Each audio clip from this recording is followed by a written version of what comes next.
No pressure. What I want to do, and I'd like to thank Michael Claridge for his introductory talk. I thought that was brilliant. What I want to do here is to talk about the problem of trying to figure out how we connect an electric sun to cosmic currents. And just to talk initially about the electric universe itself, I came across this quote from Science on the 16th of November. The most important characteristic of a paradigm is its fruitfulness.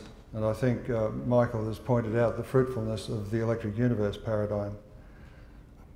There's a couple of things I'd just like to read from that article, which I think are very appropriate. It says, in the midst of a revolution, what counts as good evidence and reason in a discipline are themselves open to dispute. Important terms or concepts change their meaning or even cease to be meaningful in the new paradigm. Modern science isn't fruitful, it's dogmatic.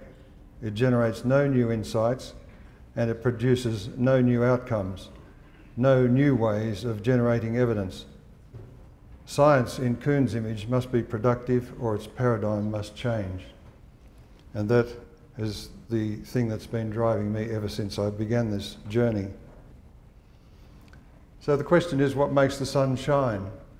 And this has been thrown into sharp relief just recently with this article published in Science, I think it was, and a couple of quotes there. Convective velocities, that is the convection region of the sun, just beneath the photosphere, are 20 to 100 times weaker than current theoretical estimates. That essentially means that the theory of how the sun works is incorrect, because somehow or another the sun is supposed to get the intense radiation from the centre, from the core, out to the surface to give us the heat and light that we observe.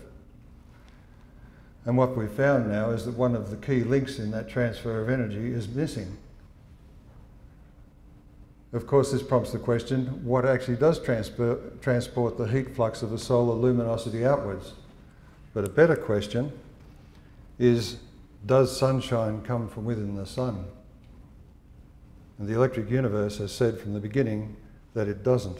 And this, I think, is some confirmatory evidence. If we look at star birth, as I said yesterday, star birth is a gravitational accident in the Big Bang cosmology. But this is a quote from over 30 years ago from Hans Alfvén. There is a general belief that stars are forming by gravitational collapse. In spite of vigorous efforts, no one has yet found any observational indication of confirmation. Thus, the generally accepted theory of stellar formation may be one of 100 unsupported dogmas which constitute a large part of present-day astrophysics.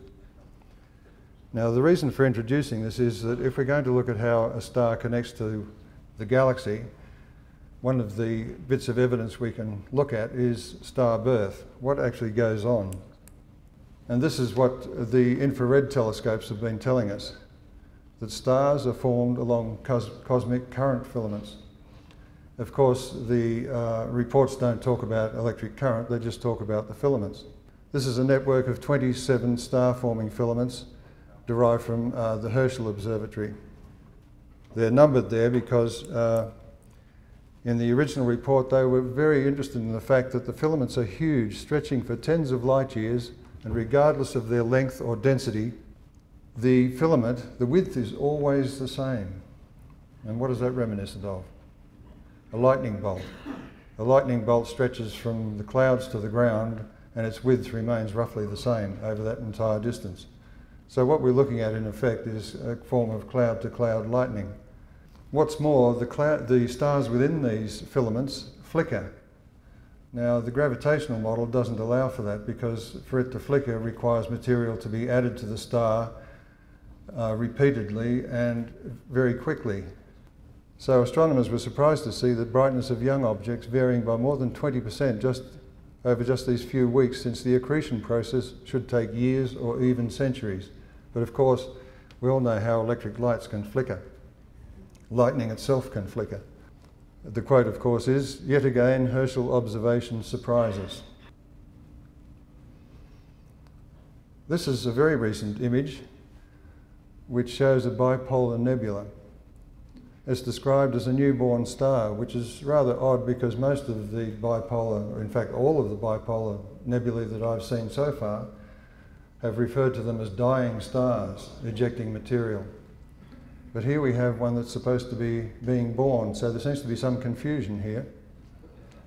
Also, it says there are hundreds of low-mass brown dwarfs in that cloud, and this provides us with some ideas about how stars are born, where they're born, and also the chances of capture of brown dwarfs by bright stars, which impinges, of course, on the Saturn story.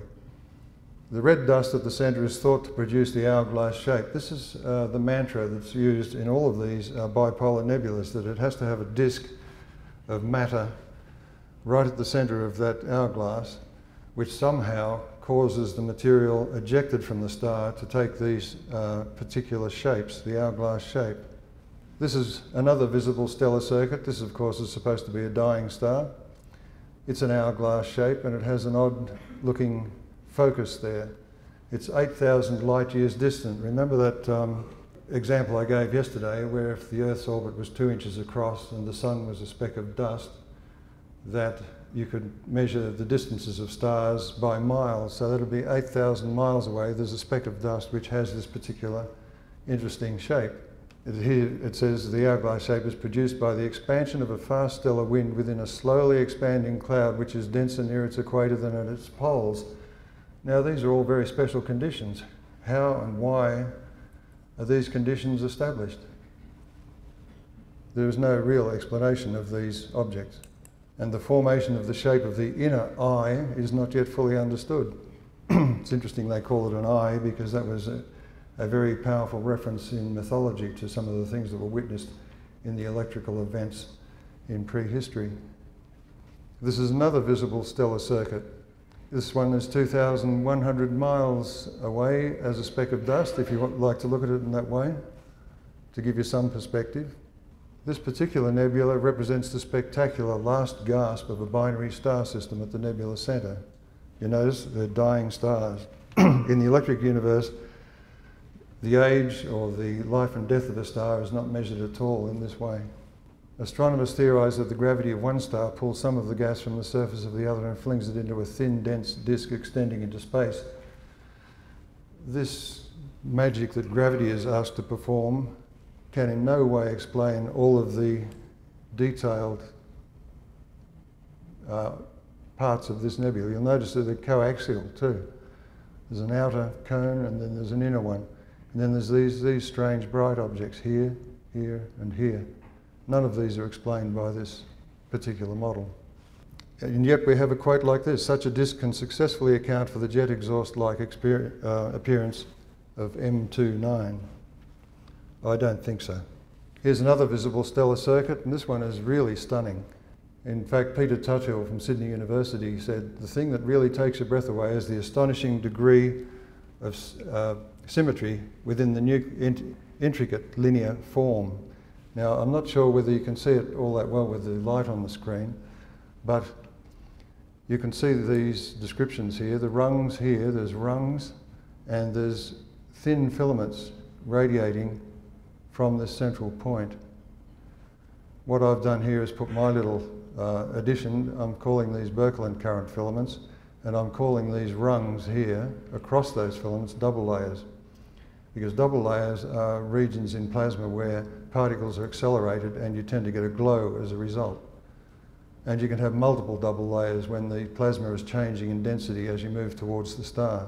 So you see here's one that's quite bright, that rung there. A series of rungs and conical surfaces lie nested, one within the next, down to the heart of the system, where the hyperbolic bicone surfaces are crossed by dark lane running across the principal axis. And of course this is usually referred to as your disk of dust and so on, which produces this shape. But this is so intricate and beautiful that it cannot be formed by an explosion of gas and dust and that kind of thing. But it does have all the characteristics of an electrical pinch discharge. It is fascinating to take a second look at one of the most famous astronomical images of them all, supernova 1987A. Now, this particular supernova is important in my life because I had a peer-reviewed paper published on an electrical explanation of supernova 1987A in the IEEE Plasma Sciences Journal with the help of Tony Peratt, who also had several other papers published, including one on the formation of Martian blueberries and so on in an electrical discharge in that same issue. So for me, that was a milestone. To get peer-reviewed papers published on the electric universe is extremely difficult, as you might imagine. This object is the red square, as it's called, is 34 times closer than the supernova, so you can see far more detail. It was described as the best astrophysical laboratory yet for studying the physics of separating the mysterious, generating the mysterious sharp polar ring systems like that around supernova 1987A. A system as complex and fascinating as this is bound to keep us guessing for years to come. Well, as soon as I saw this, I published my explanation, and since then I've heard nothing from the experts, but it's sitting there waiting for their discovery. This is the supernova I referred to, and here I'm only showing the central ring. The important thing about this diagram is that it gives you some impression of the complexity of what goes on in these plasma discharges. For instance, this is the neck, if you consider right at the very apex of those hyperbolic curves, sits this pinch. And this is from Tony Peratt, this particular diagram. And as it pinches down, it forms these particle beam columns. Right in the centre, this sort of purplish spot, there is a central column, but then it's surrounded by a ring of filaments, and they take on characteristic numbers. Now, around supernova 1987A, this is where the actual object, where the object was that exploded, you have this ring of bright spots. There are 3 coaxial rings. There was one up here, and this is symmetrical, so down here you've got the same kind of feature, and there was a 3rd ring down here, but they're all coaxial, which is significant because it more or less says that this is what was going on. It was sitting at the centre of a plasma Z-pinch discharge. I predicted at the time that these bright spots would not behave as if there was a shock wave racing out from the star. I also said that they should appear to rotate and that they will flicker in brightness. So far I haven't followed up to check just to see, but all of these predictions are sitting there waiting to be confirmed. What happened next was that we found around the Sun, in the Sun's interstellar interface, the IBEX mission discovered that there were energetic neutral atoms called ENAs, which were arriving in the solar system, and they took on this ring shape. What's more, they had bright spots, these yellow and red spots. So we have around the Sun, in plasma dark mode, because they're not visibly bright, this same ring, and it's also set perpendicular to the local magnetic field. So all of these things fit the electrical model. But it raises the question then, how does this connect to the Sun? How does it power it? This is what I wrote back in 2005. The solar plasma and that of interstellar space are 2 different plasmas, which must therefore have a double layer or Langmuir plasma sheath between them. So to treat the heliospheric boundary simply as a magnetohydrodynamic, it's a hell of a word, shock problem, it just means a magnetised fluid, and like something ploughing through water or an aircraft ploughing through the air, is naive. It's not what we will find.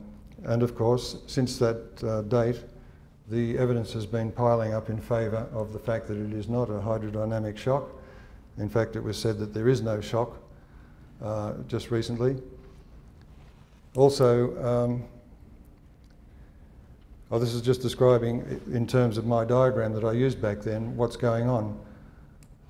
This is the Sun, this is your speck of dust. Around it is the heliosphere, which, remember I said if the sun is a speck of dust, this is 20 feet wide.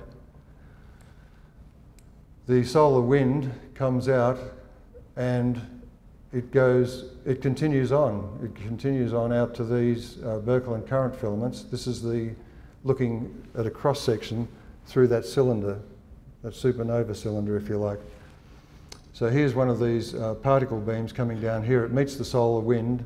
It neutralises some of the ions coming from the sun, and those that happen to be moving in a way towards the heliosphere will come back in and be registered by the IBEX mission.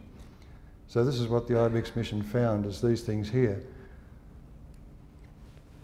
And even more recently, as I said, the sun's Z-pinch is aligned with the local galactic magnetic field, which is what the IBEX mission found. The ENAs come from solar wind ions meeting the Z-pinch current cylinder and then returning back into the solar system. And also up here we have the possibility of double layers in this central column. And evidence for these particle accelerating double layers is arriving. Remember in the red square image, I showed you those rungs. It's this kind of thing that forms the rung. So that if there are some out here, you would also see this rung across this pinch. And just very recently, December the 4th, 2012, the Voyager 1 crossed a boundary.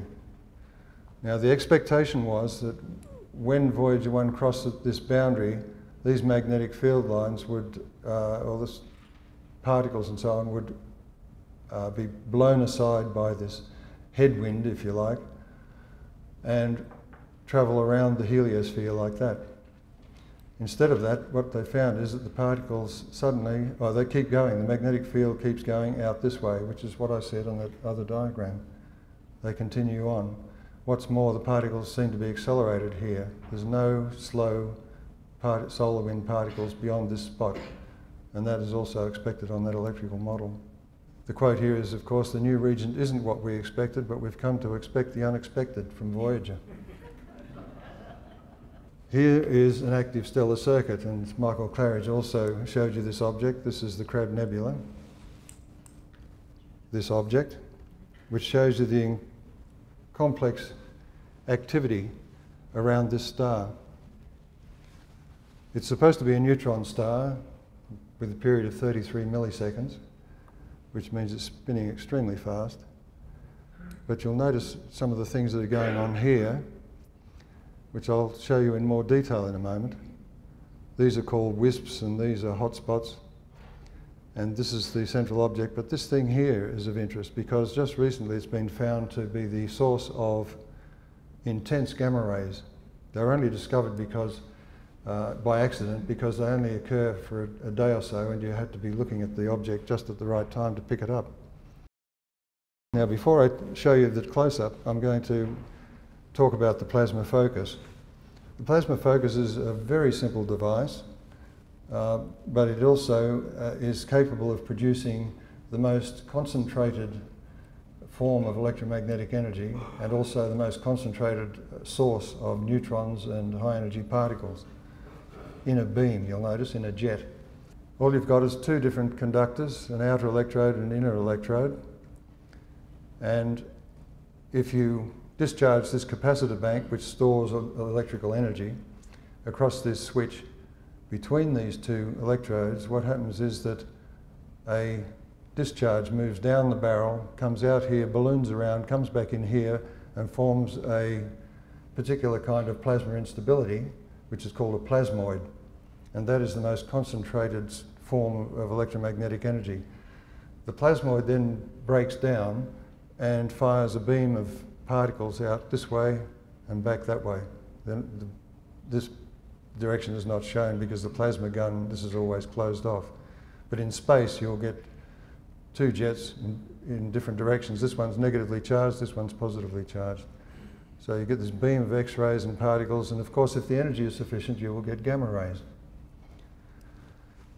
Now I'll run this little animation. An intense current flows from the outer to the inner electrode through the gas. The Instabilities first compress the gas into dense filaments. These filaments are little whirlwinds of plasma.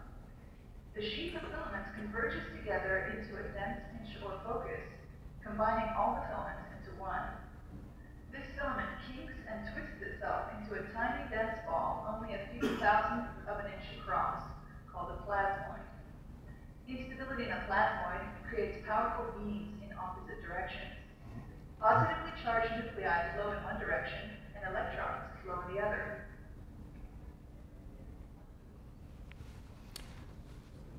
So, you'll notice there that one of the forms of plasma instability is a corkscrew shape, or a whirlwind, or a tornado, because we'll come to that again in a moment.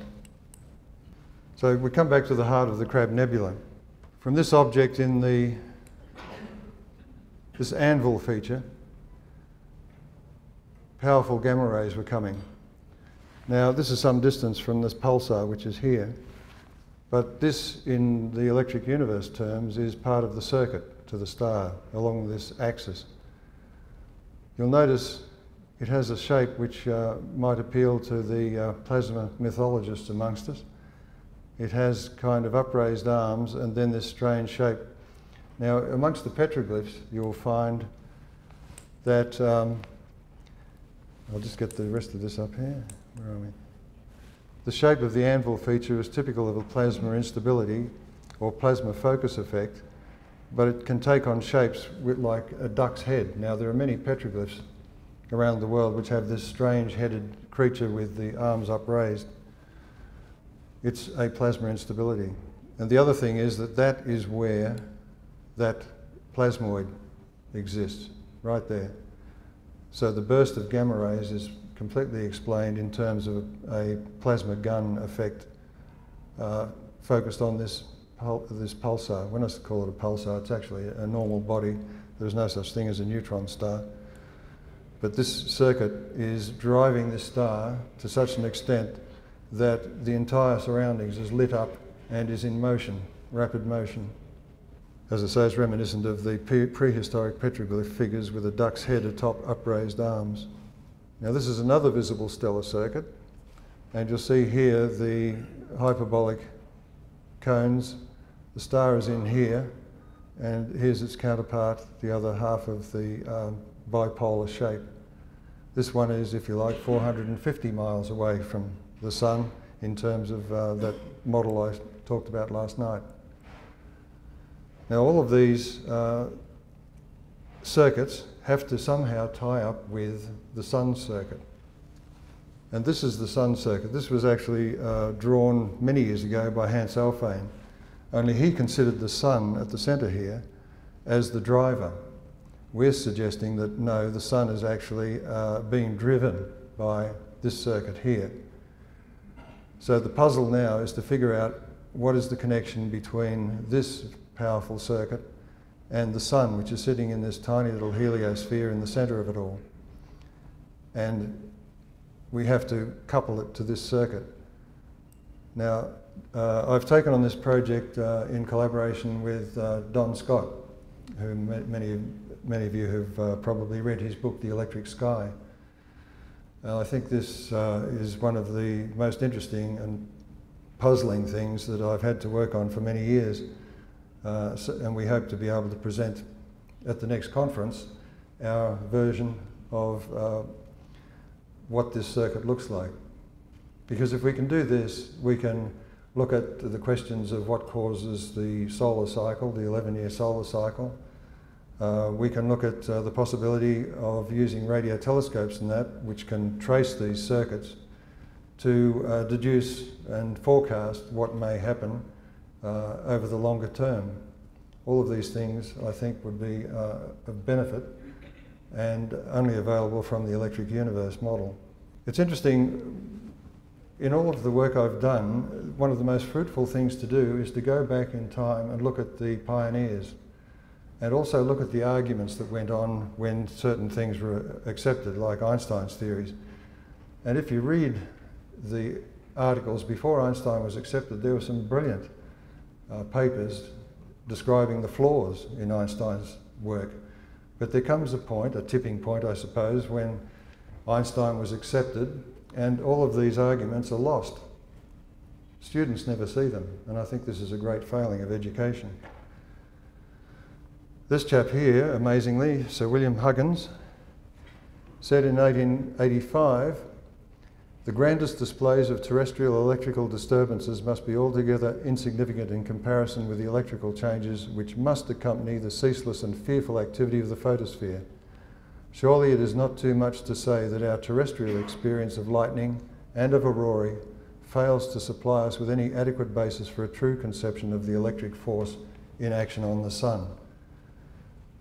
So the idea that the sun was an electrical body was a possibility in the 19th century, but we lost it in the 20th, unfortunately. Recently there was a discovery, a paper published about tornadoes existing in the chromosphere between the corona up here and the photosphere down here on the sun. Now remember I talked about the plasma instability which creates the corkscrew motion or the tornadic motion.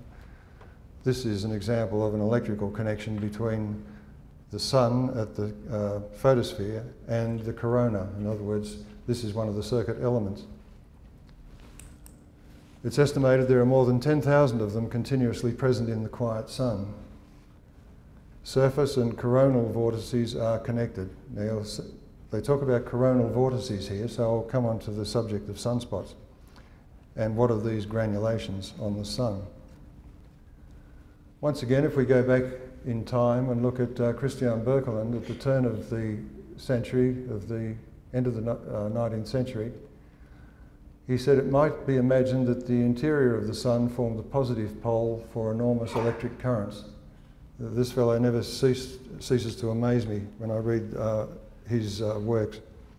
This assumption has the advantages of appearing to give a natural explanation for the movement of the sunspots in various latitudes, in other words, the solar sunspot cycle.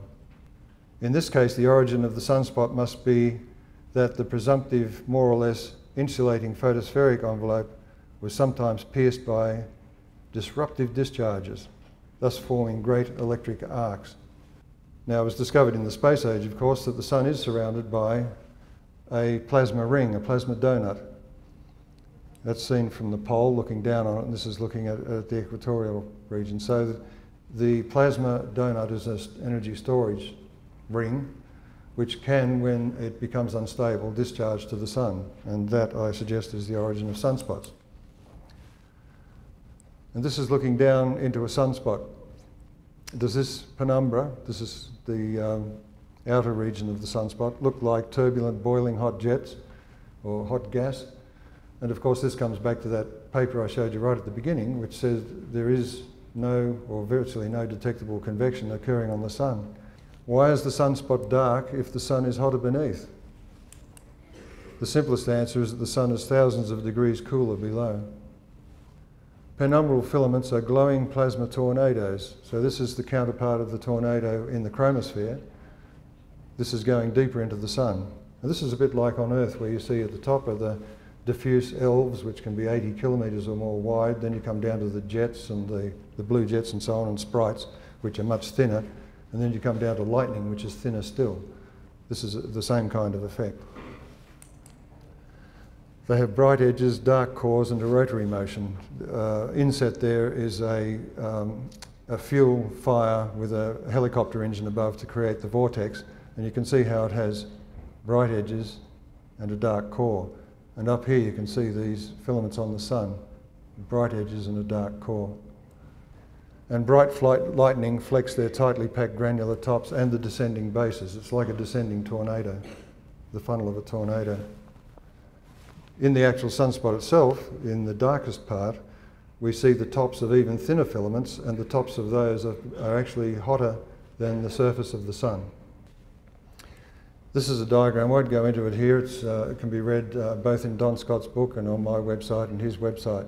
It shows how the sun regulates the current flowing through the photosphere to give us steady heat and light. This is one of those amazing things where nature seems to have worked out the simple way of doing things, the same as we have with transistors to control electric current. The spicules These jets between the granules on the sun, of course, are unexplained in the standard model, but they're necessary in the electrical model to provide the charge carriers for the double layers above the sun. This is the electric sun. This can be seen in the online book, The Sun Electric. And in that model, the sun has a core here, a very extensive atmosphere, and then all of the photosphere out here is like a global lightning storm or electric tornado storm, if you like to look at it that way. And the energy flow is inwards and not outwards. The corona is a familiar glow discharge phenomenon recognised by high voltage engineers. So, like the lights of a great city at night, stars are lit at great distances from where their power is being generated. Each star is the focus of an electromagnetic pinch in the galactic current stream, the details of which have to be worked out. And I suggest the sun sets on 20th century science. The data that's coming back from all of the marvellous spacecraft that are focused on the sun, they're watching it in stereo, they're watching it in all different parts of the electromagnetic spectrum, and it's all showing that the sun is not understood in terms of the standard model.